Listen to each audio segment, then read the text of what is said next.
This table's for family only. My brother smirked, so I turned the tables. And when the bill came, I let them handle the cost of their own cruel joke. My name's Eli. I'm 34. And I guess you could say I've always been the responsible sibling. Not the favorite, not the rebel, not the golden child.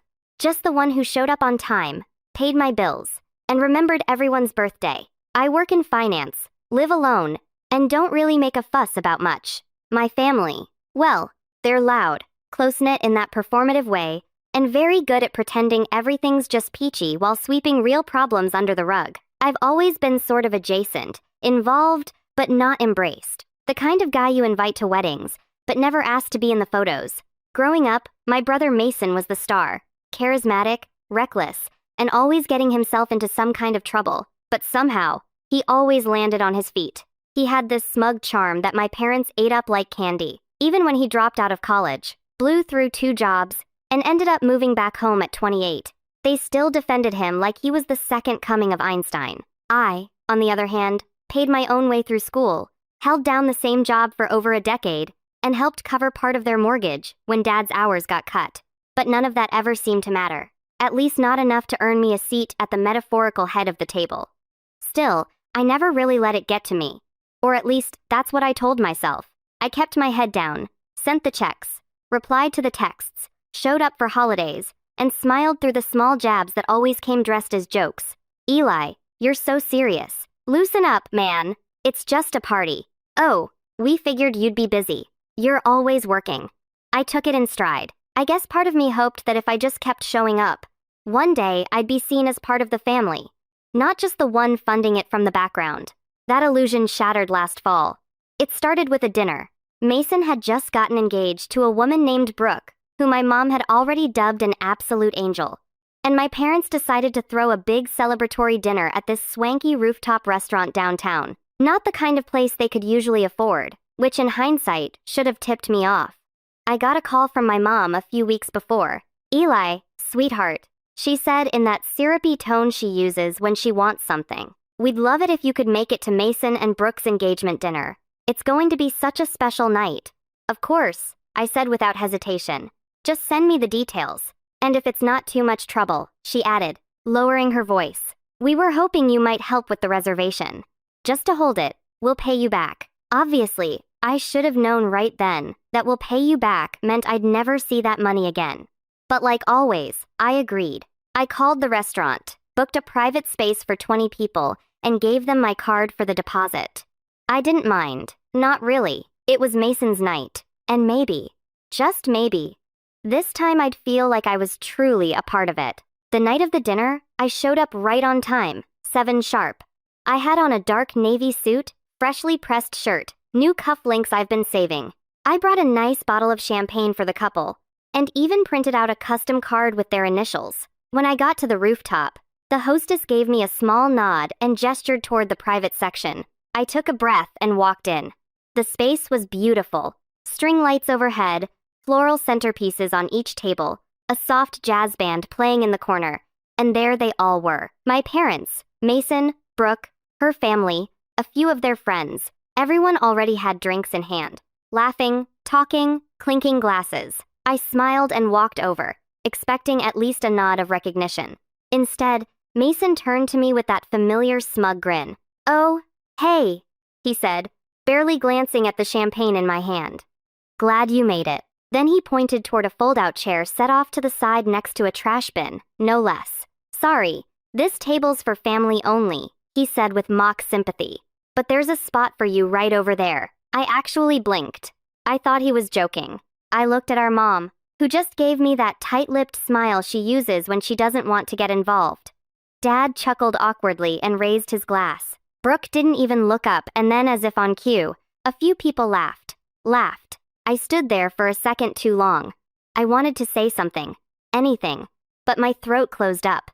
My ears were hot. I felt like I was 13 again, left out of a group photo at a cousin's wedding because I didn't fit the aesthetic. So, I walked to the chair, set my bottle beside me on the floor, and sat down alone. I didn't even take my coat off. The waiter came by and asked if I was with the party. I nodded silently. He didn't ask any more questions, just handed me a glass of water and moved on. I sat there for almost 2 hours while they laughed, toasted, opened gifts.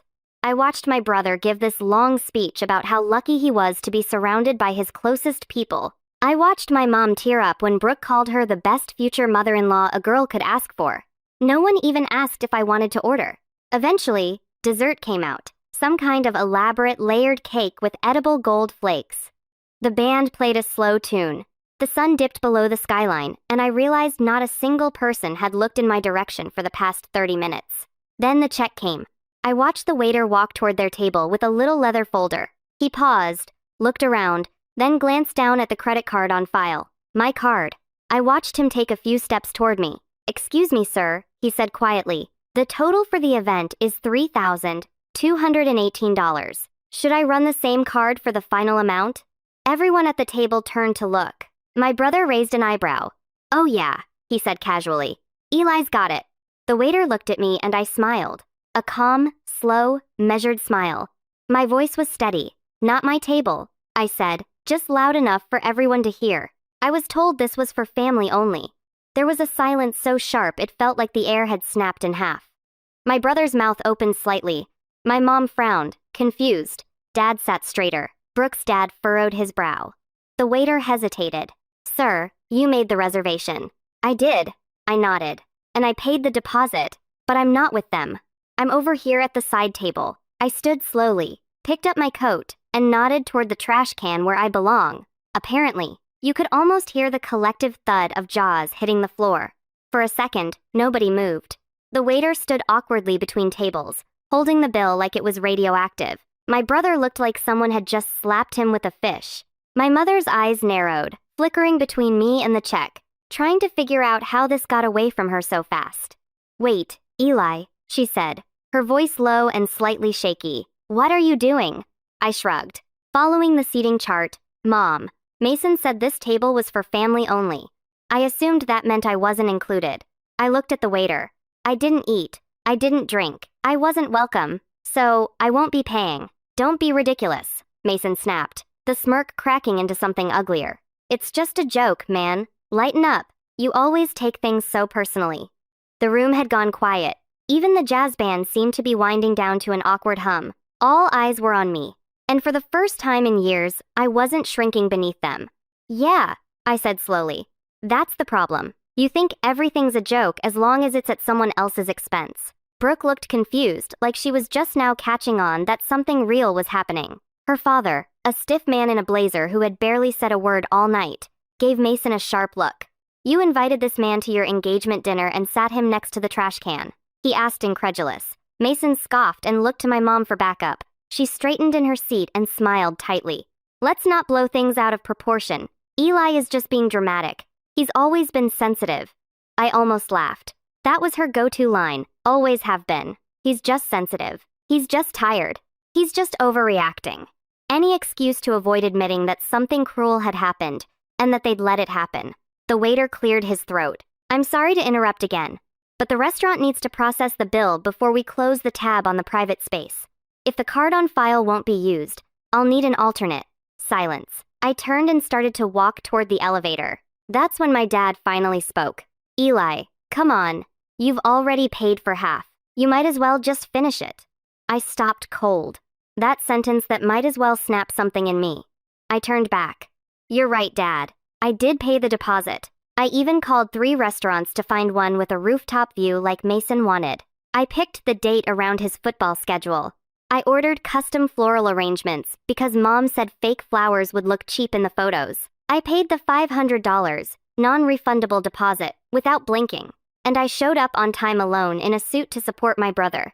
I took a step closer, lowering my voice, but not enough to be missed. And what did I get in return? A folding chair next to a garbage bin and a "sorry family only." I turned to Mason. "So now you get to figure it out. You and your real family." Mason's face was flushed now, red creeping up his neck. He stood up trying to puff himself up, but it just made him look more ridiculous. "You're making a scene." "No," I said, "I'm drawing a line," and I walked away. I didn't even bother with the elevator. I took the stairs, every step pounding with adrenaline and disbelief that I'd actually done it. Outside, the night air hit me like a slap, sharp and bracing. I loosened my tie and kept walking. I didn't know where I was going, but I knew I wasn't going back. I thought maybe that would be the end of it. A bold exit, a few awkward apologies later, maybe even a half-hearted attempt to brush it under the rug. But what I didn't know was just how deep the consequences of that moment would go. Because later that night, long after I'd gotten home, still in my suit, still holding that unopened bottle of champagne like a ghost limb, my phone lit up. First, a text from Mason. Dude, seriously, you couldn't have just paid the check and talked to me after. Then another for Mom. You embarrassed us in front of Brooke's entire family. Was that your goal? Revenge. And then a call from an unknown number. It was Brooke. Hi, she said, her voice quieter than I'd ever heard it. I know we don't really talk, but can I ask you something? Sure, I said cautiously. Did you really pay for everything? The deposit, the flowers, all of it. I paused. Yeah, there was a silence on the other end. Then they told my dad you offered to that it was your idea. That stopped me cold. I never offered. I said slowly. They asked. I said yes. I didn't expect anything back, but I definitely didn't do it for show. Brooke sighed. Well, my dad's furious. He thought you volunteered as a kind gesture, but now he's saying he wouldn't have agreed to the restaurant if he'd known it was being paid for by someone they basically shoved in the corner. I didn't say anything. He said, Mason and your parents made him look like a fool. Another pause. I'm not calling to get involved, she added quickly. I just thought you should know. I thanked her, and we hung up, but the fallout had only just begun. Over the next few days, things escalated faster than I expected, and not in the way my family probably anticipated. It started with the group chat. You know, the big family thread that usually lit up around birthdays and holidays with recycled gifts, blurry food pics, and Happy Friday text from my aunt. I hadn't heard a peep from it since the night of the dinner, but suddenly it roared back to life. Mom, Eli, we need to talk. Call me when you have a minute. Mason, you seriously messed things up with Brooke's family. You owe us a fix. Dad, this is getting out of hand. Just apologize and let's move on. I didn't reply.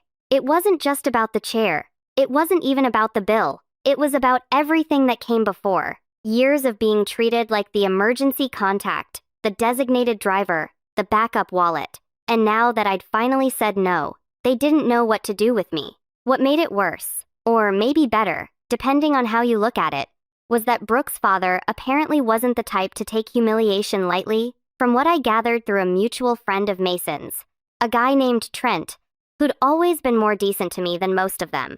Mr. Whitaker had a meltdown the night after the dinner. He'd paid for Brooke's private schooling, helped her start her marketing firm, and had apparently gone out of his way to plan a smooth, elegant engagement season, only to find out the groom's side lied about who paid for the venue, treated their own family member like trash, and stuck him with half the drinks tab after I refused to pay the rest. According to Trent, Brooke's dad said something at brunch the next day, like, if this is how they treat their own blood, what happens when you marry into it? Ouch. The ripple effects hit Mason like a freight train. Suddenly, wedding planning was on pause. Brooke had gone back to her condo for a mental reset, and the Pinterest boards vanished. My mother, in damage control mode, sent me a long email. Not a text, not a voicemail, an actual email. The subject line was, please.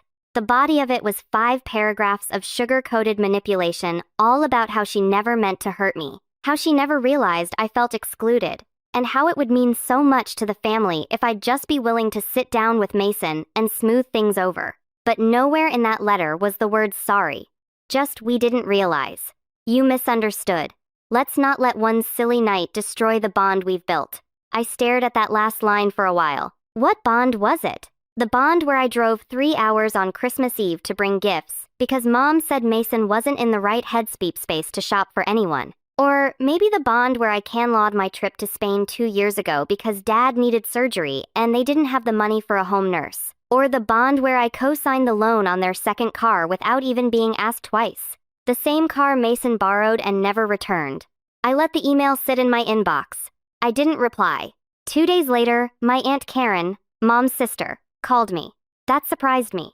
She wasn't exactly warm and fuzzy, but she was sharp. A no-nonsense businesswoman who ran her own interior design firm and always had this air of barely concealed judgment. I hadn't spoken to her in over a year. Eli, she said, I heard about the dinner.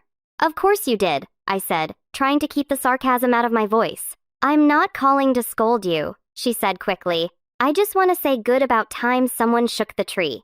That caught me off guard. She sighed. Look, I know how your parents are. Always brushing things under the rug. Always pretending things are perfect. But they've leaned on you too much for too long.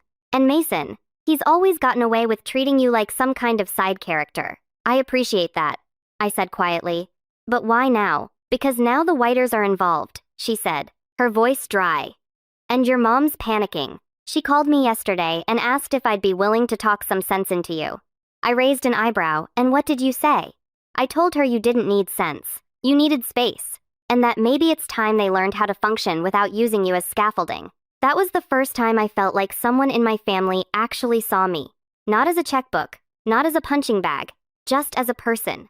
Later that night, I got another text, this time from Mason. Mason, bro, Brooke's dad just canceled the deposit on the wedding venue. Said we're not aligned in values. Fix this now. Can you help me? No, I'm sorry. Just fix this. And that's when I realized he still didn't get it. He still thought I was a tool in his toolbox, a pressure valve, a wallet with a heartbeat. So, I decided to finally fix something, but not the way he meant. That night, I logged into the shared account I'd set up a year ago, the one Mason had used temporarily while he was unemployed, the one he never got around to closing, but had his gym membership and Spotify linked to. And I quietly moved the remaining funds into a new private savings account I'd started. Not much, just a couple thousand, but it was mine. Funds I'd left untouched out of some vague sense of brotherly loyalty. Then I called the bank and closed the joint line entirely. The next morning, Mason called me 4 times in a row, and when I finally picked up, his voice was frantic. What did you do? I didn't say anything. Bro, I have a date with Brooke tonight. I was going to take her to that place she likes, and my card's bouncing. It says the account doesn't exist. I know, I said. I closed it. You what? You can't just, I can't, I said calmly. I can, and I did. You told me I wasn't family, remember? You don't get to use my money if I'm not even allowed at the table. He stammered for a second, then switched tactics. Come on, man. Don't do this. You're jealous. Admit it. You've always hated that I got the attention. Now you're just throwing a tantrum because Brooke's dad took my side. I laughed. Actually laughed. Oh, Mason, you really think he's on your side?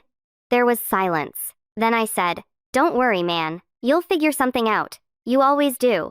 Maybe ask Mom to open a line of credit in your name again. Or maybe Brooke's dad can teach you how to stand on your own. And I hung up. I don't know what Mason did after that, but a few hours later, my phone buzzed again. This time, not from him. It was an email from Brooke. Subject line, I think we need to talk. I stared at Brooke's email for a while before opening it. The subject line, I think we need to talk, felt like the precursor to something big, something I wasn't entirely sure I was ready for. But curiosity and a strange sense of closure pushed me to click it. It was longer than I expected. Polite, but personal, formal, yet laced with the tone of someone who was clearly unraveling. She started by saying she understood how awkward the dinner had been, and that she hadn't realized how I'd been treated until everything came crashing down. She admitted she hadn't paid attention. I was so caught up in planning the perfect night, I didn't stop to see the full picture, she wrote. But that her father had been furious. Furious not just because of the financial deception, but because of the principle of it. He said, if they can publicly humiliate someone who financially and emotionally supported the entire night, she wrote, then I need to seriously reconsider who I'm marrying into. Brooke didn't mince words. She said Mason had downplayed everything at first, calling it a minor misunderstanding. But once her dad showed her screenshots of the restaurant invoice, he'd requested a breakdown from the manager.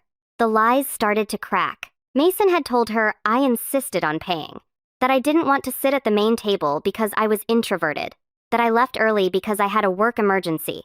But once I talked to the waiter myself, yes, I called the restaurant, she wrote. The story fell apart completely. Then came the part one didn't expect. I ended the engagement last night. I blinked. She explained that it wasn't just the dinner, that the whole situation had pulled back the curtain on behaviors she'd previously excused. The casual entitlement, the way Mason talked about me behind my back, the way her concerns were constantly minimized. He kept saying you were overreacting, she said. But honestly, You're the only one who reacted with any dignity. She ended the email with a short note. I'm not writing this to pit myself against Mason or to drag you into drama.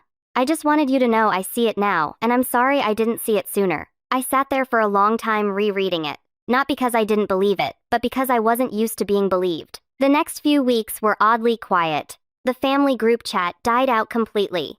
Mason tried calling twice more, but after I didn't answer, he stopped. I learned through the grapevine that he'd moved back in with her parents. Brooke returned the ring. Her dad sent out an official cancellation notice to the wedding venue and vendors. A few of Mason's old friends dropped off the map entirely. Apparently, some of them had been riding his coattails to Brooke's connections. I thought that would be it, then it would all just settle into silence.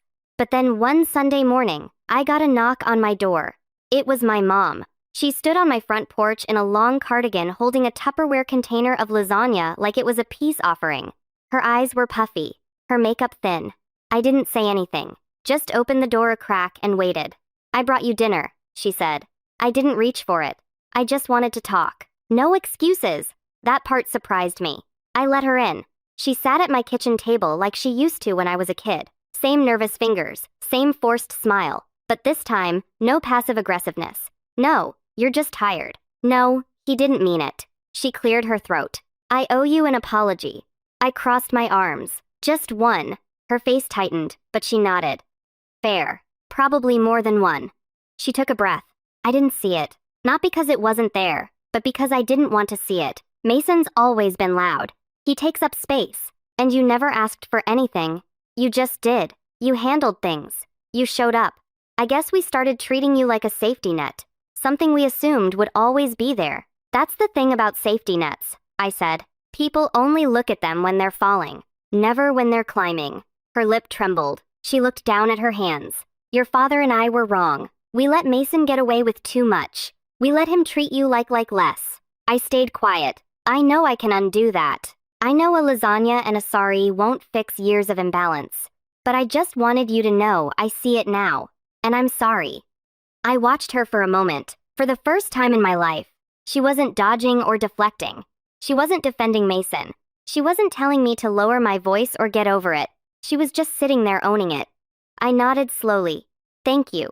We didn't talk for long after that. She left the lasagna. I walked her to the door.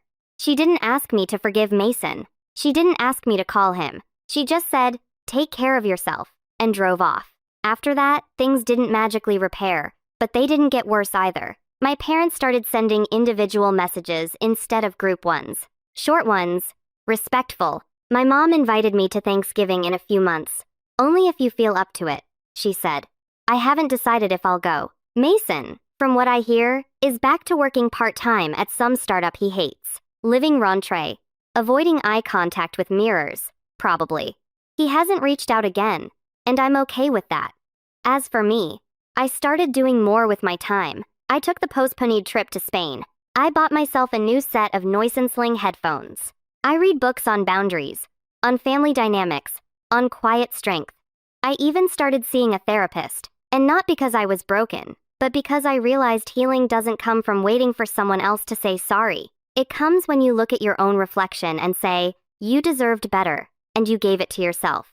So, no, I didn't pay the bill that night, but I finally cashed in years of silent debt. And for the first time in my life, I'm not sitting next to the trash can. I'm at my own table. And that table is